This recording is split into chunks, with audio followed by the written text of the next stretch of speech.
Great. Calling us to order at 7:47. Start off with agenda review. Yes, Steph. So I have two items that I would like to add. Sorry. The first is the resolution that we adopted at the Dresden School Board meeting about open enrollment. It should take like 2 seconds. And the second one is about the fair funding letter. There's some carryover. We had this conversation months ago, but there's an update that I would like to bring to the board's attention. So those two things. And I think Jay has stuff. I updated the agenda to include the, oh, wait a minute, yeah, I'm in the right one. I did update the agenda to do the NHSBA resolution, and then now that you've added it to the agenda, I can add the letter for people to review under discussion. Okay. The link for the letter. Mhm. Thank you. Anyone else? Okay. Any members of the public who would like to address the board? Yes. Thank you. Come on up, and thank you so much for your patience, guys. Oh, sure. Moving parts these days.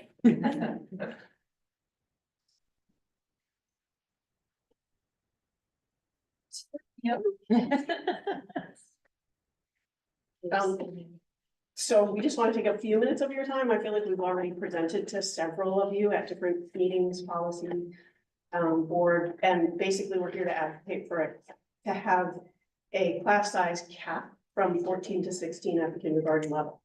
And just a little history, when we switched to all-day kindergarten in 2014, it was agreed that we would have a class cap, but then it was never made official policy. So we've just kind of been going year to year and watching class sizes fluctuate, frequently going up to 18 and 19. And we just feel as a team that it would be best practice to have fewer kindergartners. And my sort of shtick is that they have a lot of social, emotional, and physical needs, and the more children you add to a class, that sort of compounds the situation. So in a typical day, I might help someone in the bathroom, help a child regulate from a really big meltdown, help them get in and out of their snow clothes, wipe their nose, help them keep their private body parts private, advocate for themselves, negotiate with a friend. And I'm also dealing with parents who are new to the school system, so they may need a bit more extra care and time from our past teachers.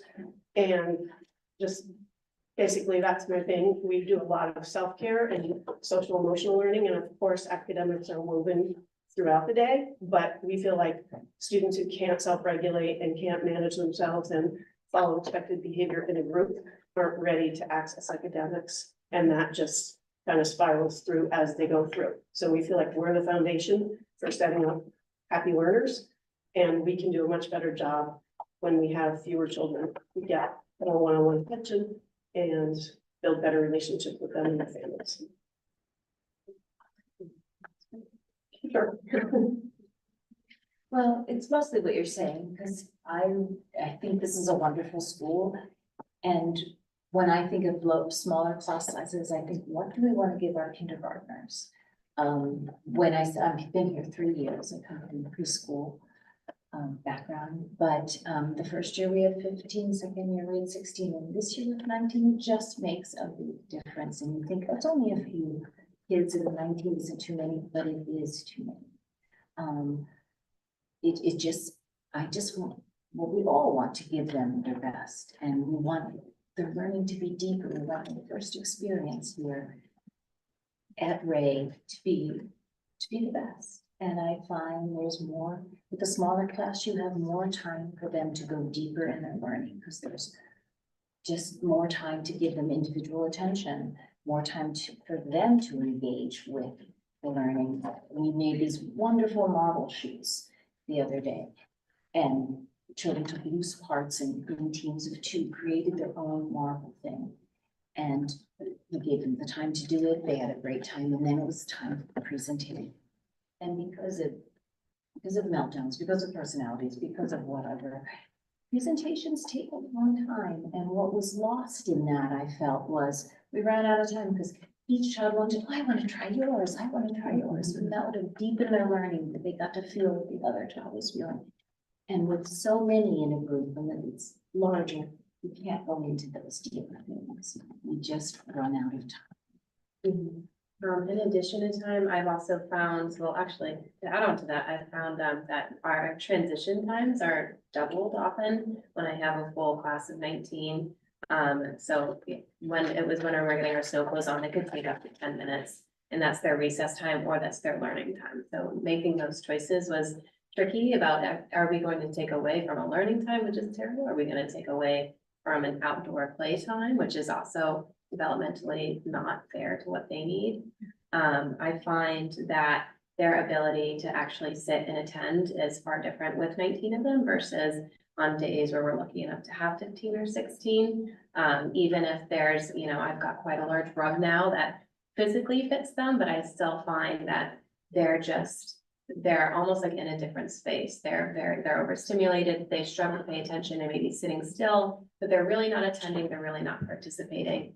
I found on days where I have 15, 16 of them, if I say something like, all right, clean up, it's time to go to the rug. They do exactly that. They clean up and they just walk to the rug, they sit down, they wait, they chat. On days where we have 19 of them, it leads to like a higher rate of overstimulation and they're standing around and talking to each other because they can't focus on the task at hand. They're running and they're diving, they're grabbing each other, they're screaming, they're rolling around. Like, it sounds dramatic, but it can be a little high energy, a little crazy when it's got all 19 of them. And I guess I would also like to add that I've worked with kindergartners in many different places. I worked in Southern New Hampshire and in Arizona. I've had the privilege of working with very experienced and highly qualified kindergarten teachers. And something I always heard them say in New Hampshire and Arizona, Southern New Hampshire, was everyone we went over 15 was exponential. So there's just something about it's that magic number. And once you really start getting past that, it really does make a huge difference. It becomes more about management and less about teaching. And Angela wasn't able to be here tonight, but her main focus that she wanted us to think about is sort of differentiation. So if you make the group larger, the individual groups get larger, and so it's harder to, have 5 groups of 4 children when you, perfectly could have 3 groups of 5 children. So that didn't make sense mathematically, but you know what I mean? The more groups you have, the harder it is to prep for them and to give those kids the individual time they need and to meet them right where they are on their learning spectrum and pushing them down the field. And then if you have that extra rotating group, the children, then you have 2 who are actually getting teacher attention, but then you have 2 groups who need to be independent and they need to learn how to be independent. They haven't learned that yet. And this is their first school experience. We have a PowerPoint presentation that we put together, and we encourage people to look at it for more information. Our intent is that it will be able to be accessed through board docs. But if you're having trouble, if anybody's having trouble accessing it, you can reach out to any of the kindergarten teachers through the Ray School website. And then I'm actually here on 2 different capacities, I guess. I am a parent of a future kindergartner in a couple of years, and also a 4th grade representative. I'm here because I admire my colleagues and I support them, and I feel for my children coming up into kindergarten and having gigantic classes. And I want them to have the differentiation and the care and support that I know my colleagues can provide. And also I know as a 4th grade teacher that kindergarten is the foundation, and they teach so many important skills that they need when they get to us. And I have a group of what I call COVID kindergartners right now, who missed out on some really important skill building in the kindergarten. And I see the effects of my 4th graders now, and having to sort of reteach a lot of communication skills, especially in the social emotional piece. I've seen it over the last couple of years. It's been a little different. So I know how important kindergarten is, and I'm just here to support you on your proposal. Would you guys mind just introducing yourself? Oh, yes. Thank you so much. I know most of us know you, but there hopefully are people watching who may not. So. And if you're representing a particular group, which it sounds like you are. You do. I'm Emily Clarkson, I teach 4th grade. I'm Michelle Landry and I teach kindergarten. I'm Leslie Connolly and I also teach kindergarten. And Sophie Doran and I teach kindergarten. And our salaries going on an IEA. So thank you all. If we could I give you a few, just some fun facts for food profile? You Yes. wanted to just toss through it.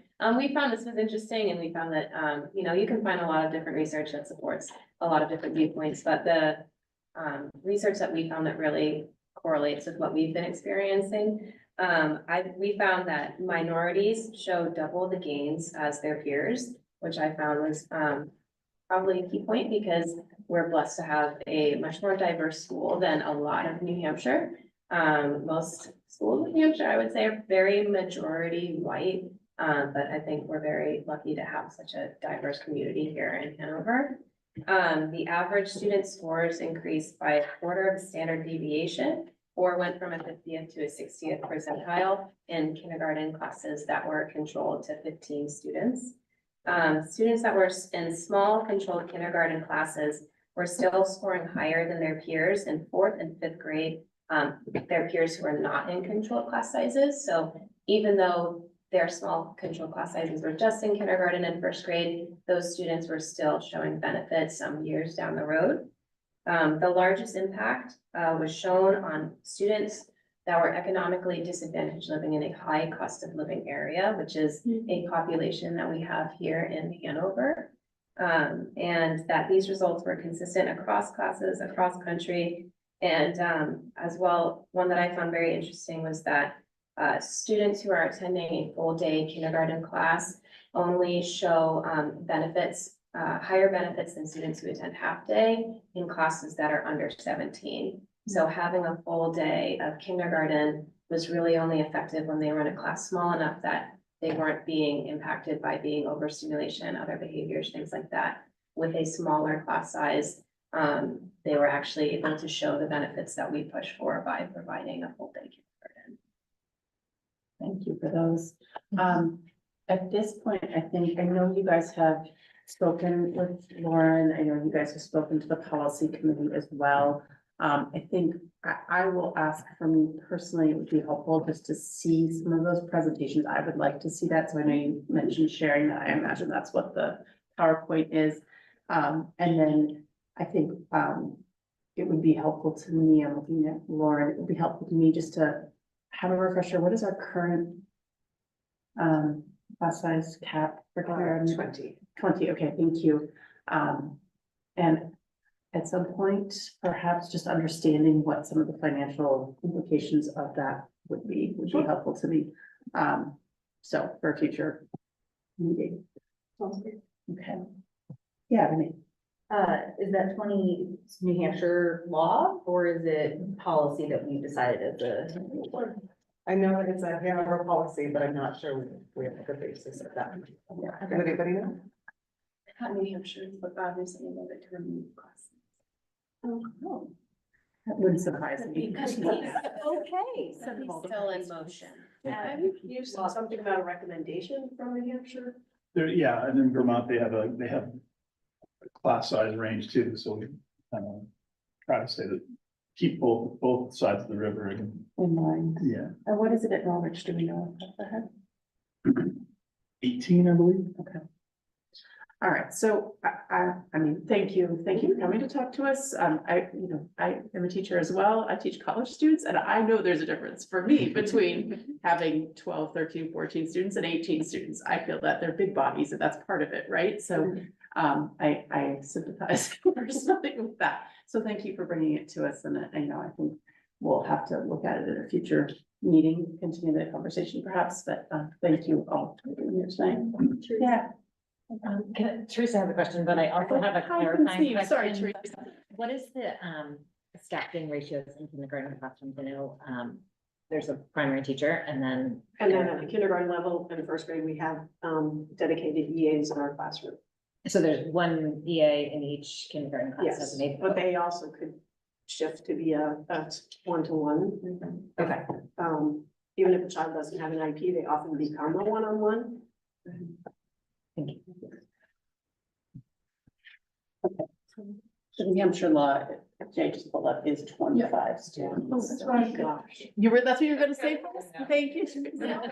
Go with no more than 20? Mhm. they also recommend that you'll see Mhm. is to stay below it, Mhm. but they actually capped it at 25. I don't think, don't worry, I don't think we're gonna look to go that direction. All right, well, thank you guys so much, and thank you for being here and for waiting for us. Yes. Sorry. All right, so with that, we will move on to, sorry, any other members of the public? Is there anyone online? No, okay. Oh, sorry, thought that was. Okay, thank you so much. Lauren. Zoom pop-up, one moment. Okay.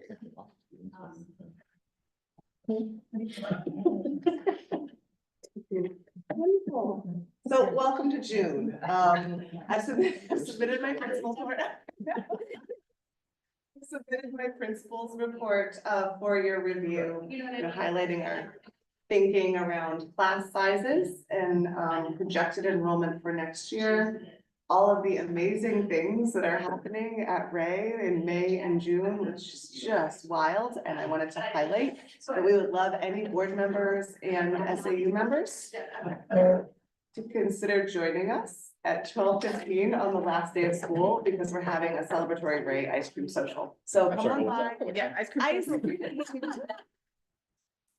12:15 Tuesday, after students leave from their noon dismissal, we're gonna have some ice cream with staff, so come by, please, if you can. It'd be great to see you all. And then just wanted to take a moment to speak on Anne and Steve and Kathy in recognition of their work here at the Ray School. We honored them this afternoon at our staff party as they are retiring from Ray and their service to our community and these students, and we wish them all of their best, all of our best in their upcoming adventures. They already have some great plans, and some of my favorite things today from the staff party is when the teams read advice from students on what to do when you retire. There were some real great things.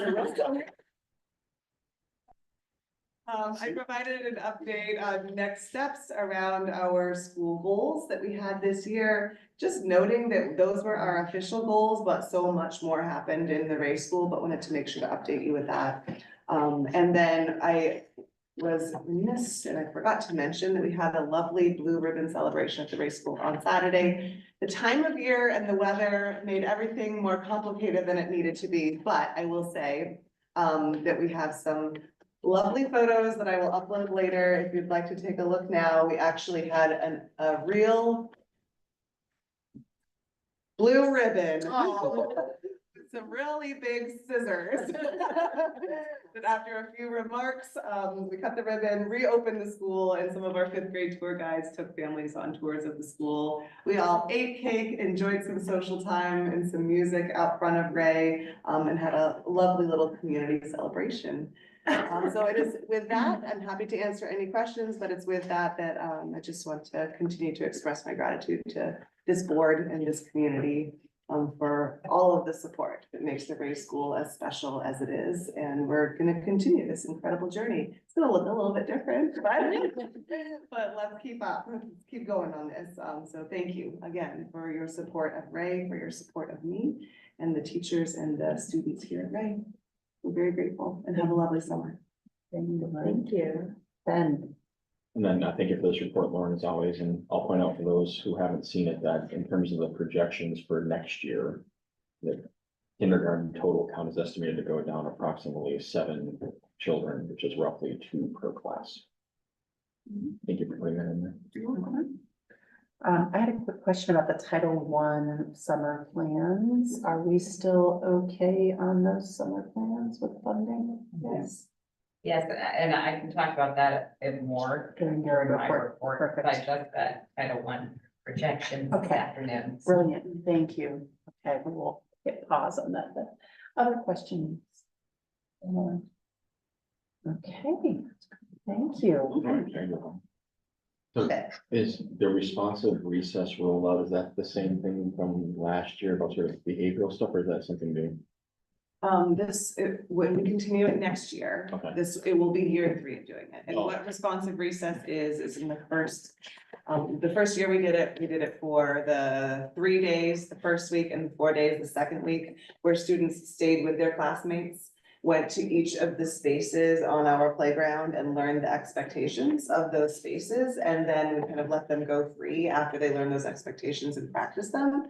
This year, we narrowed it down to just 3 days of responsive recess where students stayed with their class. When they went out to recess, they learned the expectations, they practiced those expectations, and then they got free choice of the playground. It is an important practice that we will continue next year and likely the first 3 days as well. All right. Thank you very much, Laura. Moving on to family handbook changes. It's the Lauren show. Just for a little while. No major content changes, some revisions and some updates. You can find them in that separate Google Doc or that PDF at this point.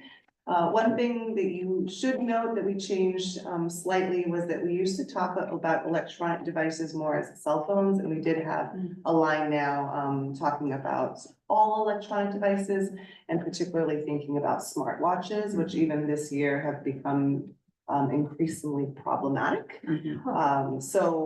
We did add some lines in there when we changed our froms and tos. You'll be able to see that in that document. You should see at the end as well that there will be a couple of things that will need to still happen. We're gonna update term dates. We're going to add assessment screening schedules, but we're working on those right now. So before this goes live, we'll make sure that that's updated. And we'll have to update all of the links. If we move to Assembly over the summer, there's a lot of linked policy in this, and I'll just have to make sure to get those all updated. Otherwise, pretty general engineering provisions. Happy to answer questions. I'm just wondering if in light of the New Hampshire legislation, it should say something like, in keeping with New Hampshire law, students may not use personal electronic devices. I mean, I think it doesn't hurt to underscore that. I would love to add any language that is, supported by the board and also consistent across schools. So if that is gonna appear in other handbooks, I think that would be a great idea for us as well. So in terms of the general protocol, there's changes to the law, it comes down through policy committee eventually. So there'll be a bit of a lag time. Correct.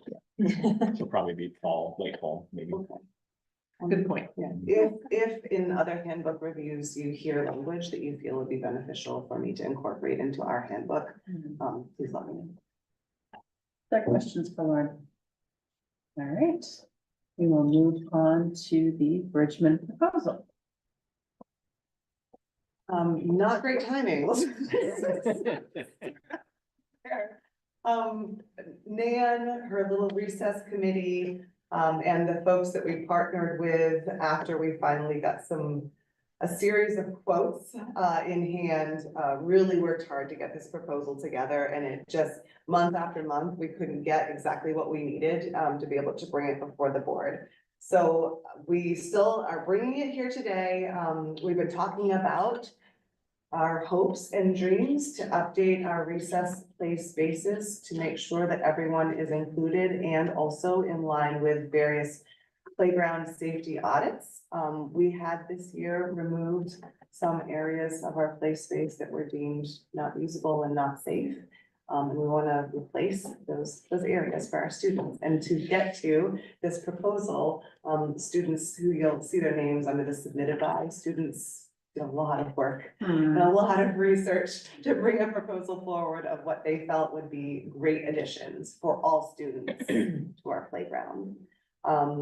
We thought about this in one phase altogether, and then timing wise, we knew that not all of the money would be expended by June 30th. So then we broke it into 2 phases to see if we could purchase equipment in this fiscal year and then think about all of the installation and freight and other things in the second phase, which would happen in the next fiscal year. It sounds like there'll be further conversation about that, but that's the reasoning behind the phase 1 total and the phase 2 total. And I would be happy to answer any questions, and I know that Nan will. So just a little bit more context for the board. First off, I will say, Lauren, this is, as always, a wonderful proposal. I personally, I love how thoughtful and inclusive you have been in this proposal, and kudos to Nan and her committee. So just so the board knows, I received a call from the chair of the Bridgman Fund trustees, expressing just concern about the timing of this. They've already done their last meeting for the year. So there was concern, the fiscal year closes June 30th. There was concern about this getting approval on their end, in order to disperse the funds to start the project in this fiscal year. And then that has a knock-on effect because the recommended maximum annually from the trustees is 75,000. So if you do the math, if you collapse those two phases into 1 year, it would be over the 75,000. So that was the conversation. And I kicked that to Teresa and to Jay and to Lauren and said, can we come up with some sort of solution? There's a chance the trustees might be able to do a special meeting and approve it. So that might be a possibility, but in the absence of not necessarily being able to count on that, assuming that this board were to approve the Bridgman Fund on our end, we had discussed potential options, possibly. Did we get an answer? So, and Teresa's done a lot more research than I have, but I just had a conversation with our attorney who's gonna review things in greater detail, but told us that obviously if they were able to call a special meeting, that would be the simplest, smoothest way to do it. Saying that, I will turn it over to Teresa. And of course, the RSA, which I know about because I've used it at other schools.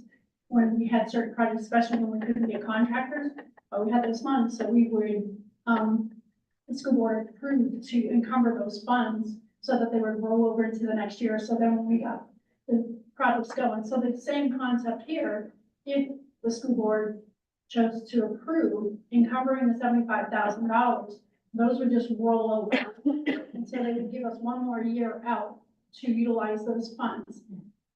Now, the legal side, as far as the trustees go, I don't know, because if we have approval to move forward and encumber the funds, then we're legally following everything, and the trustees could even meet in July if that was the case, and it should not be an issue. In that sense, the timing on their meeting would not really affect it. Right. So I think, couple steps for the board. First, I think we would be looking to approve the Bridgman Fund, and I will give an opportunity for further questions before we move on. And the second, if one of you might be able to craft language to use that RSA, and then I think we may just have to make sure that we are actually able to use that, but that hopefully that would cover us and let you guys move forward with the project according to plan. So I think that would be sort of the 2-part thing, if the board is amenable to potentially trying to use that RSA. Yeah, Tara? Do we know if the funds are available, if the limit has been reached yet? We have not spent any of them this year. No. Oh. And just to clarify, so for any new board members or any new watching public, the Bridgman Fund is a fund that was created for the benefit of Hanover district students. We tend to apply it K through 5, so primarily the grade school. We have occasionally been able to use it for 6th grade, the 6th grade wing of the middle school. And we have a board of trustees for that, and their recommendation based on our current principal is 75,000 per year. The proposals can come from anyone.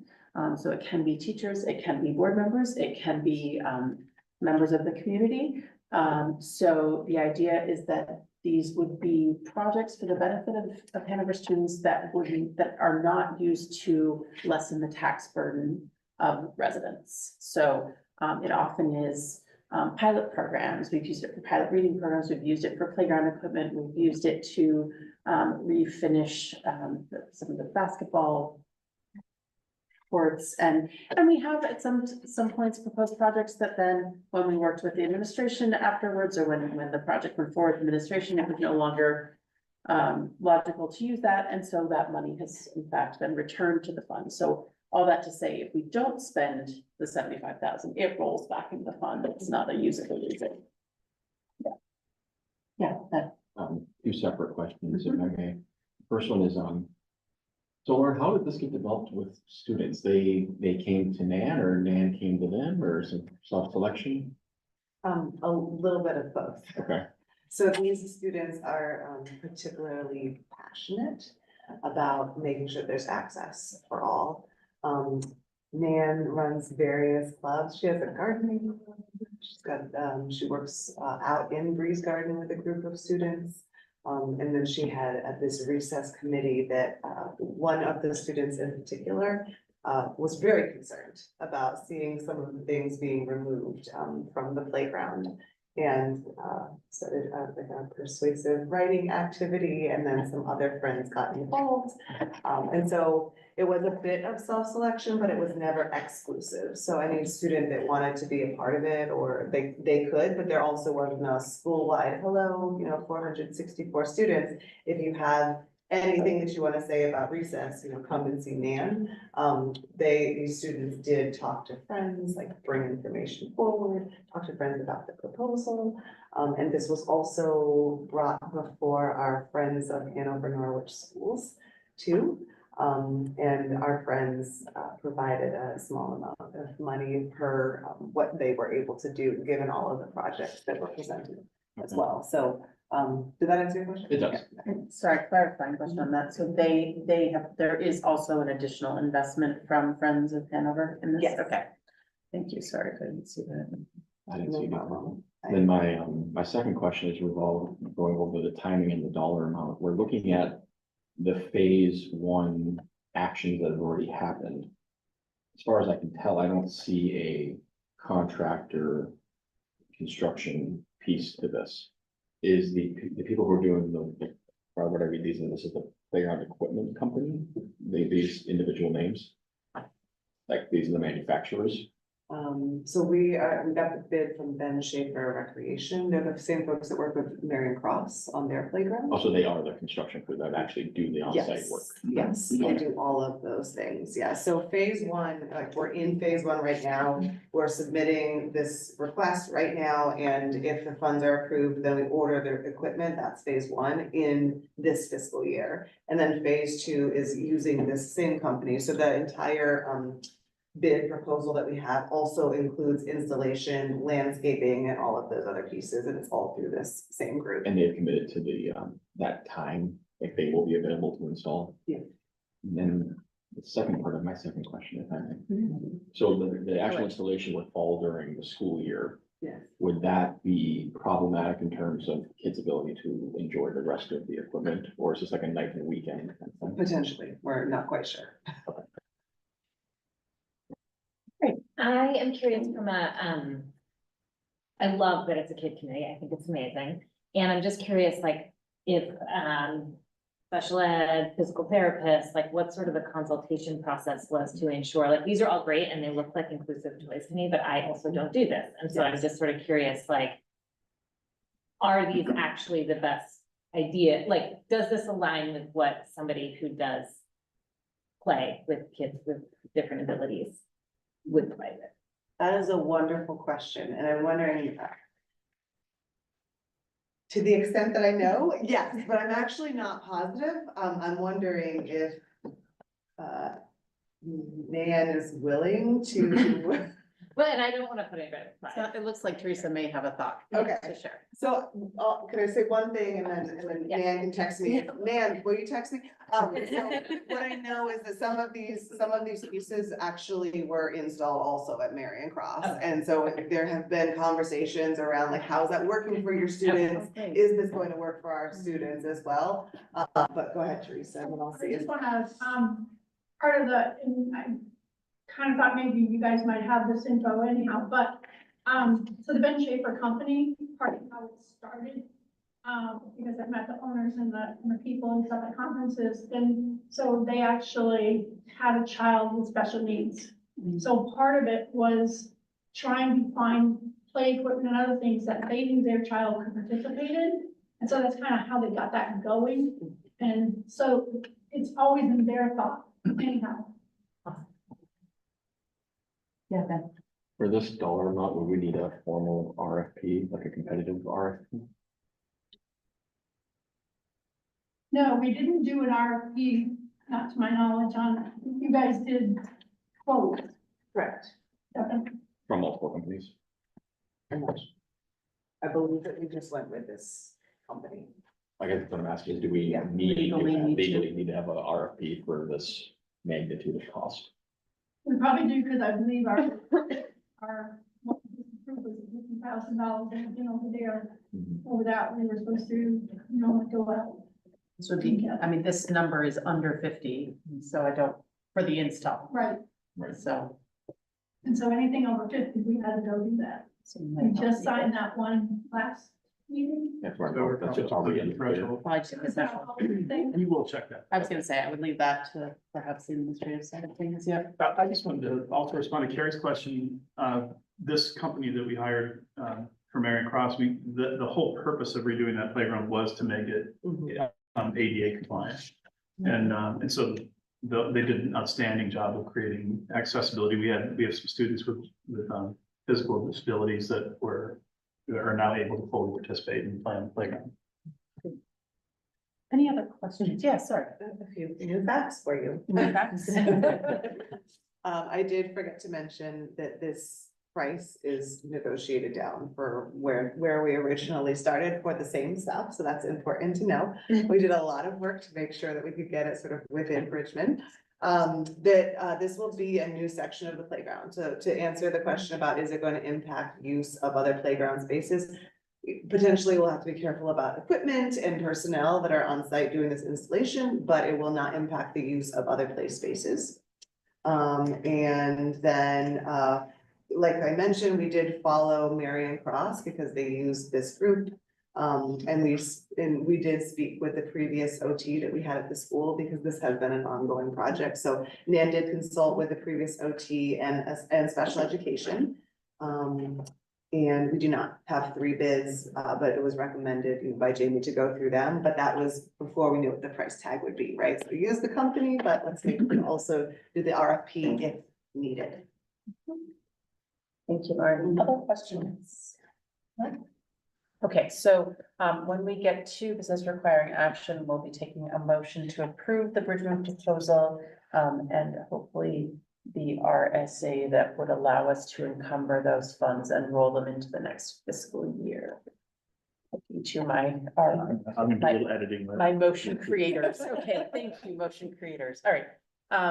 We're on to appointing the approver, our favorite part of the evening. Who's that? Who's been doing it? It's Carrie and I. at the moment. Okay, yep. You've done a wonderful job, both of you. Would you like to continue? I felt really good about it. Would anyone like to be the approver? I'm happy to continue it. Considering my inability to make it to committee meetings, I might need to continue. Dive review. I can pull my weight. That passes us for that. Ben is very efficient and actually asks some really good questions when he does this. So I would recommend connecting with Ben if you're new with this, so. Not at all.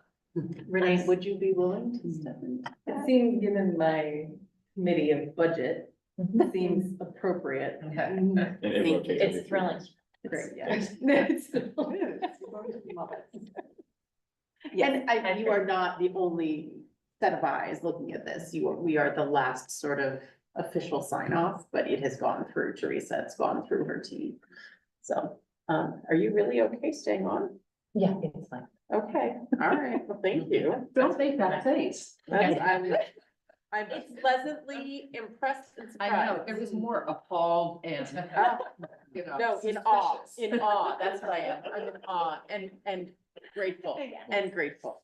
Yes. I do recall noting at the last time we did this, when I was chair 3 months ago, that there was discussion about whether when we do this, we should see the previous several who did it, so we kind of keep track of That's good. who's due and. This is a note for agenda creation. Yeah. Yeah. Good call. We don't have to overcome. So in fairness that everyone gets to do their fair share of fun. Thank you. I will admit, this is not my strength. I tend to go. So thank you both so Renee and Carrie, for the next quarter, thank you both. Newbies. Yes, full faith. Moving on to our financial update. Interesting. Interesting spot for this to be, I like it. I have uploaded, A lot of documents, thank you, yes. yes, and I also uploaded the, RSA for the, RSA 32.7 with section 5 is really the one that we're talking about. The I rollover. uploaded that particular document. I have uploaded the, grant funds, Fund 2 with the revenues and expenses. Our total grants for this year, were 268,437. Our overall budget, if you take the grant number and then you take our general fund, 16,009,160. So if you do the calculation, our total grants come to about 1.68% of that budget. Very, very small, something it's gonna get smaller. And then the third documents are food service expense and revenues. And I just wanted to note that the April and the May revenues are still posting, and reconciling that out. So those will still post when you look at the reports. You know that, and I posted the numbers estimate for June. And then the FY 24-25 general fund revenue expense reports also uploaded the little document where I have my little notes with any variances. Estimating, projecting, excuse me, fund balance to be about 341,528. And then we have special revenues fund 27. Anybody has any questions? Okay. Questions for Teresa? Going, all right, thank you, Teresa. And as, of course, if you have questions after the meeting, feel free to send them to Teresa's way. Yeah. All right, moving on to reading of policy. You have to do it faster than Teresa. We looked at this last week.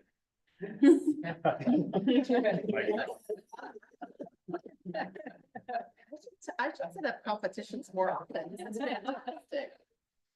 All right, any questions on the policy? Okay, seeing none, thank you, policy committee. NHSBA resolution on open enrollment. I know we've seen it before. Deb, do you want to just give it quick? For some reason, it's not opening up again on my. You want me to read it? Here. But thank you, but it's a very, I mean, if you guys can read it, I wrote it, so I don't need to see it again. It's basically just, since whoever goes, it's usually me to the school board meeting or gathering in October, gets to vote twice.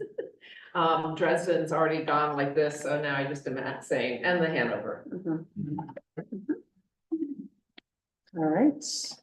And do we know if any other school districts are currently entertaining similar motions? They were, we were sort of earliest for the June meeting, so they were waiting to see what we came up with, and I swapped out some of I've had some conversations, so I think that there will be some piggybacking on this one. Great, okay, thank you.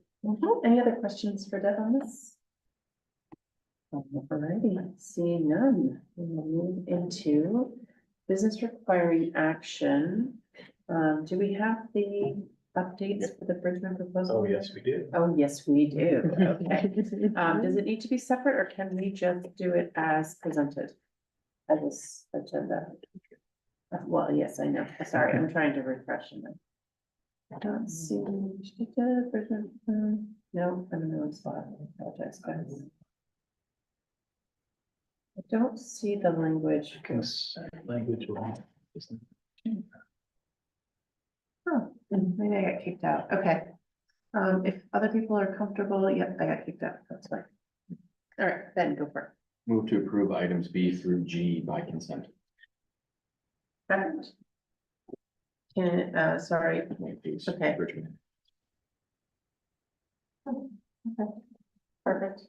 Oh, yeah, we don't need any action for public school funding, do we? I heard the second from Deb. Wait, Discussion, Point of yes, order? yes, yes. I accidentally put, an item H, which was going to be a discussion item in business requiring action instead of business requiring discussion. It's the public school funding letter that you asked to include. Yeah, we might need some action on that one. That could be. Okay, Okay, so, we can leave it as is. so currently I have a motion of A through G. So I will take a vote on that, and I don't believe we have anyone online, right? Okay, so all in favor for A through G, and that is unanimous, great. And now let's move on to the New Hampshire Public School Funding Letter. And before, with the board's indulgence, before we take a motion on that, Deb, do you want to just give us a quick? Sure. Thank For those who are new to the board, but also those who were on the board and have forgotten, there was an effort to get local leaders to sign on to a letter ahead of the budget deliberations. And this organization, Fair Funding, appealed to select board members and board chairs, school board members and school board chair members. And it came before the board. And the thinking was that as an individual, you could go ahead and sign it. That was fine. Marcella and I both signed the letter. The reason I'm bringing it back to you is because there is a meeting happening. The governor has indicated she is interested in meeting with the school board chair people who signed this letter. And the Lebanon school board chair said, well, I'd like to go to that meeting. So I think it's she retroactively signed the letter. And so I sent this information to both Ben and to Kelly and said, I don't know if this is something you want to do, but it's a possibility. And I suspect because Dresden is behind us now, that it's really only Kelly who can consider it. And if she's interested, if that's fine with the rest of the board, for her to retroactively sign the letter so that she can participate in this meeting, which I think would actually be great for us to have a chairperson there. And so, yes, My question, you mentioned that Dresden already did this. What do you mean by that? I just meant we've already had our June meeting, so you were sort of left hanging. Can change that if you. I mean, I would give you permission to retroactively sign the letter too. I don't know that the board has to give you that permission, but whatever. yeah, And go ahead. I will point out that the reason I did not sign it previously was because I felt uncomfortable with being asked to sign something explicitly as a chair without it coming to a formal vote by that. Exactly. As a member of, as public citizens, we can do whatever we want, but acting in our just as public officials, I felt uncomfortable signing it. Mhm. So, so if there is interest on the board, to have me attend as the chair of the board, representing this board and signing the letter as the chair of this board, someone could make a motion to that effect. Do Go ahead. we have a time and place for this meeting yet, or is it theoretical? I wrote to Michaela to ask her, I said it's coming up at our board meeting tonight. Has this meeting already taken place? And I didn't hear anything back from her, so I assume it hasn't yet. But beyond that, I just do not know. And I suspect the meeting is likely to happen by Zoom, but I'm not sure about that either. And I will find out anything else you ask me to. I mean, you can see a list of who had signed it as of whenever I grabbed that and asked Jay to post it, but I don't remember what the date is. Sure. And I haven't had a chance to read this in full, but I just want to sort of echo Deb's perspective that I would love to have, I mean, anytime I think we can get an audience, it's a valuable thing. So if, yeah, just if you're willing and able, I certainly. So I took a stab at a motion. I said, move to approve Kelly McConnell to sign the New Hampshire Fair Funding Letter and to represent the Hanover School District at any related meetings. Does that do what you needed to do, Jen? I think that sounds just fine. Sure. Can I suggest one amendment? Sure. Kelly McConnell or a designated, a designated representative, would that be okay? You already have Deb and Marcel. I can Right, but the authorize thing, them to do it. right, I'm not, the only thing is that I think the invitation is extended to Just the chair. chairs. okay. Otherwise, I think one of us could have kind of. Yes, But- my only thinking is if I'm not available, Marcella is my vice chair. I would love, so could we perhaps say the chair or vice chair? I mean, that's fine with me. Okay, and I'm comfortable making that argument to Yeah. the person in charge. Yeah. I will add Marcel.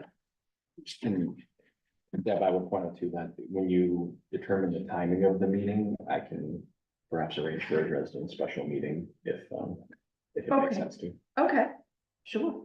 I'll let them know. I'm perfectly happy to sign anything as chair should the board want me to. Okay, Yes, Deb. I move to approve Kelly McConnell or Martha to sign the New Hampshire Fair Funding Letter and or either the board chair or vice chair to represent the Hanover School District at any related meetings. Second from Ben, all in favor? Okay, and that is unanimous. Thank you for the backup, Marcella.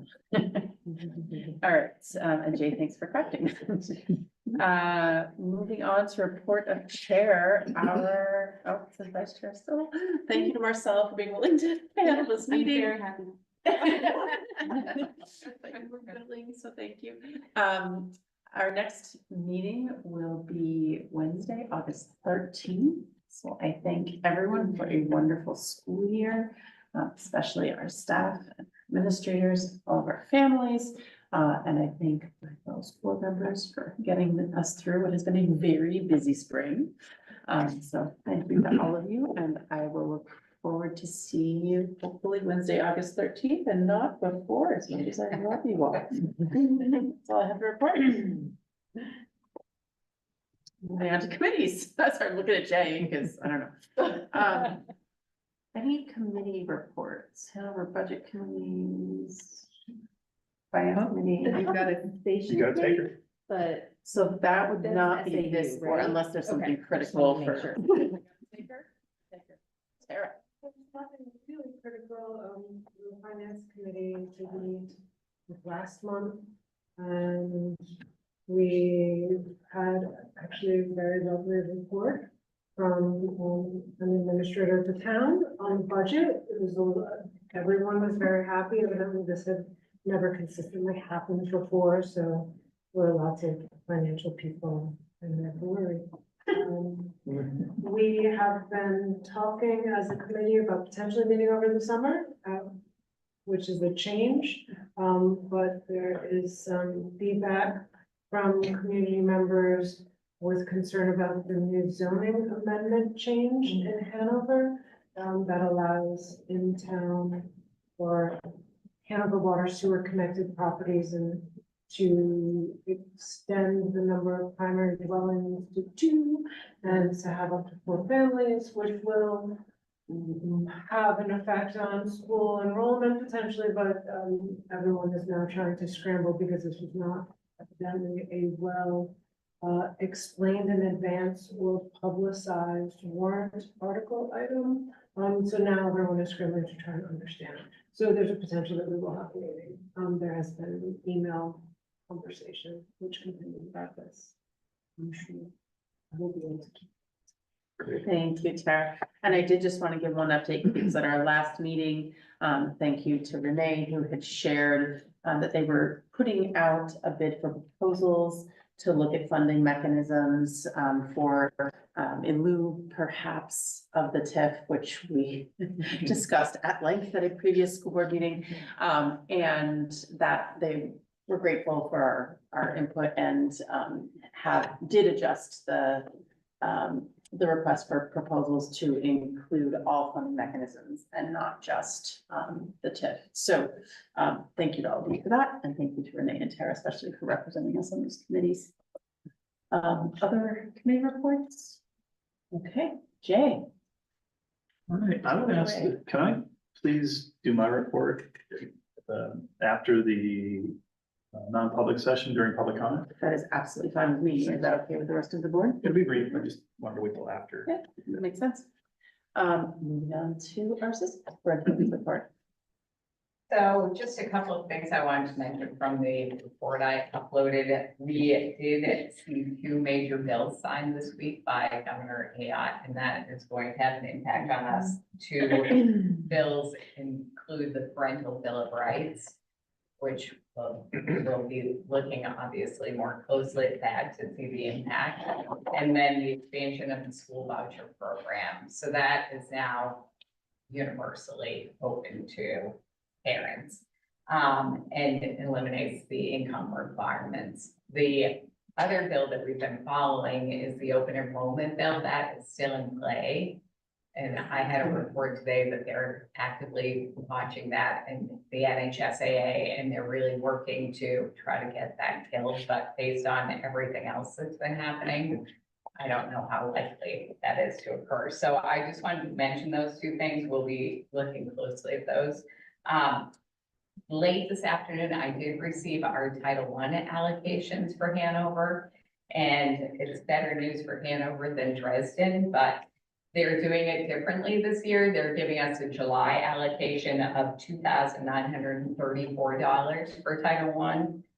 And then October, they're saying we'll receive $4,400, and then we'll receive a total of $7,335.66. That's about $1,000 less than what we received this year, which is just over $8,000. And that's the money that we've been using for kindergarten camp.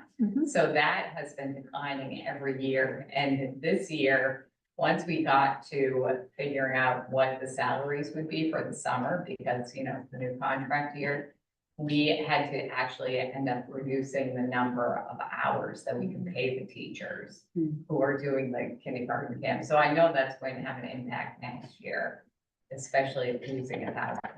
So I'll keep you posted on that. I know this isn't the Dresden meeting, but I think you'll be interested in this, that we are currently receiving $34,000 in Title I, and next year half what we normally receive. So it's a big change there. So I just wanted to mention that.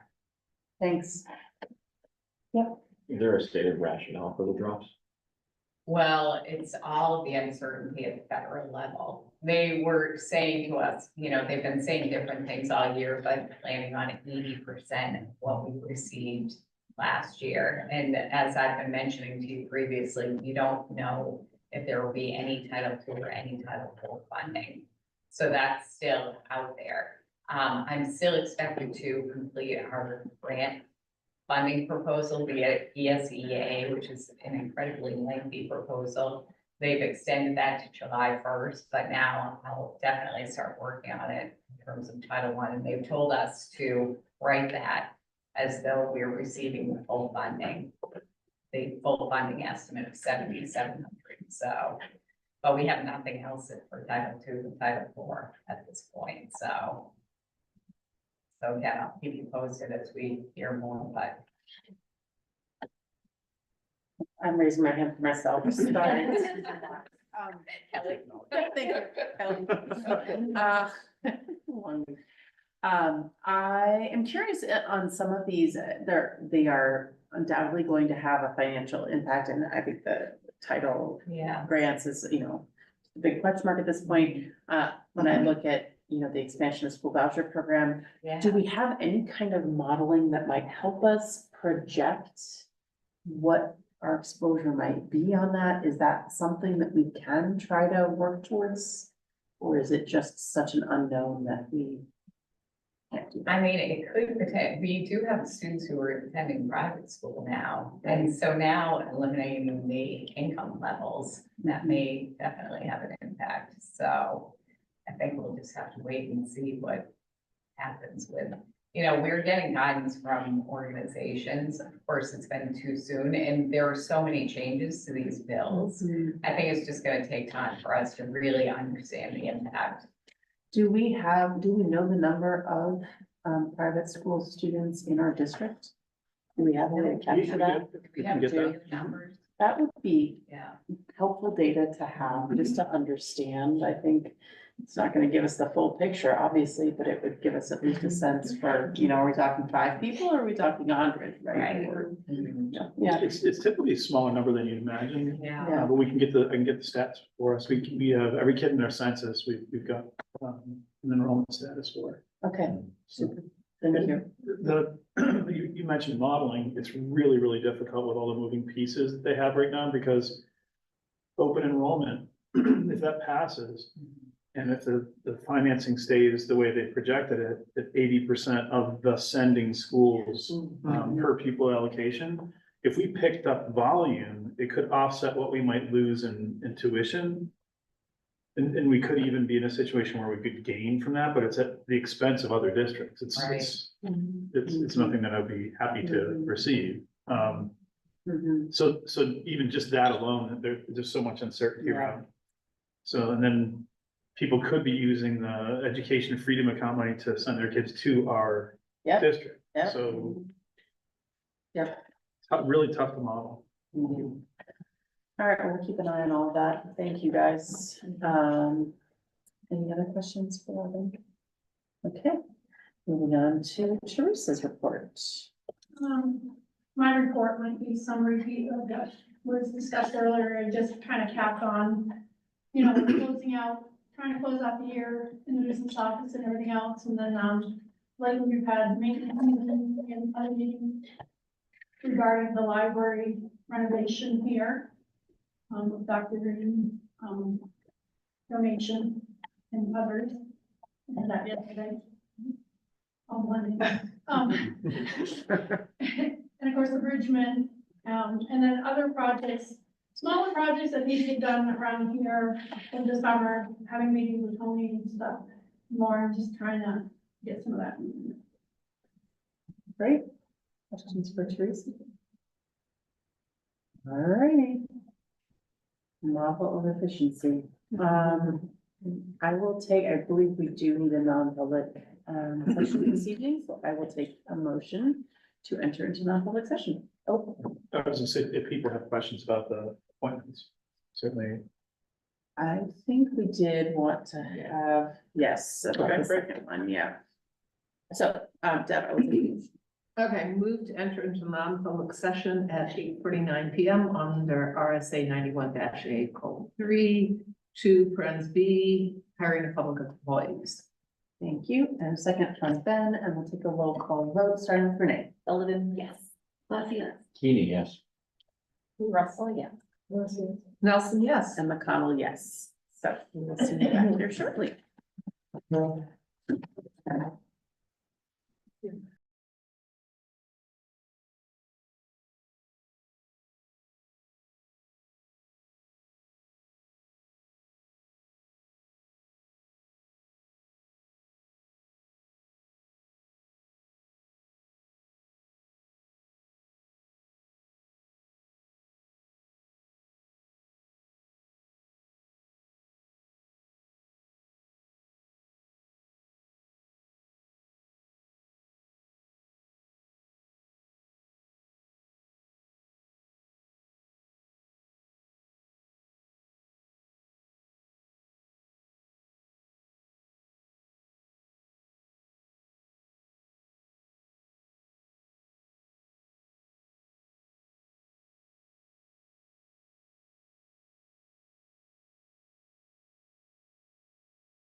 so red up there. Okay. I will take a motion. If the hires, no, okay. I move to appoint Colleen Roy as a 1.0 FTE 1-year interim. The hiring of Elizabeth Adams as a 1.0 FTE elementary teacher as presented. Thank you. Okay, seconded by Deb. All in favor? Yes, that is unanimous. Congratulations to both of you.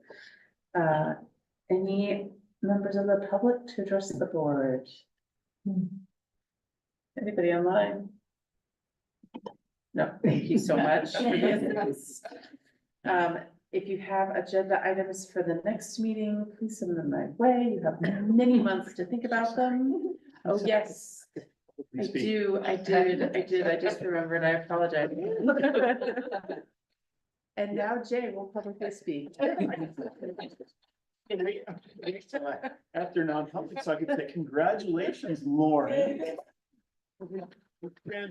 Went off that so quickly at the SAU meeting. I couldn't be happier, and I'm so excited about Colleen, like stepping in and helping out for a year, because you're gonna have the school. It's gotta be hard for you to not leave. You're just going down the street. And that's gonna be another consoling factor for all the teachers that are gonna miss you. You're still gonna be here. Yes. And not that you're gonna play favorites, but I'm sure, Robin, I'm always envious of Robin for the amount of time she spends in the schools, and you'll be able to spend a little less time here. But, and I really welcome Colleen. I'm so pleased to have her experience, especially through a transition time like this, to have someone who's got 10 solid years and many years as a really successful teacher, and someone with a real handle on math. When we know we've got people that are a little jittery about the math situation at RMS as they leave here, I think she's gonna be helpful that way too. Yeah. So, wow, I'm so happy for the district, for the SAU. Thank you too for the board's patience. I know I created a little bit of upheaval here, not on what would be the optimal time frame. But I promised you at the beginning, this is gonna be a good transition, and I have a really clear conscience. Just a couple odds and ends is, we're at the last board meeting of this academic year.